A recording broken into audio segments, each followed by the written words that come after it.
Hi everybody and welcome. Today I have this SKULLCANDY Dime free earbuds and I'm going to tell you how you can easily fix the no sound plays after headphones connecting to your phone.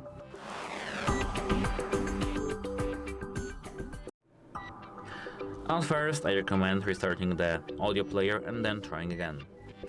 If it didn't help you, you have to go to the settings and then Bluetooth in your iPhone, but in the Android phone you have to enter the settings and connect devices.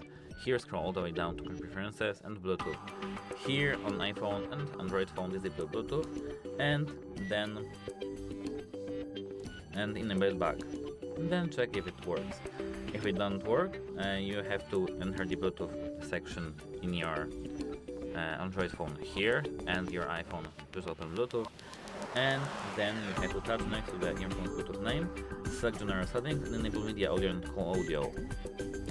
In Android phone we have here, it's here.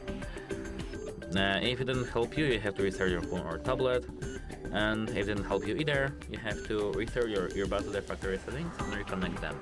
Of course, if these tips don't help you, you have to contact device support because your product may be damaged. Goodbye!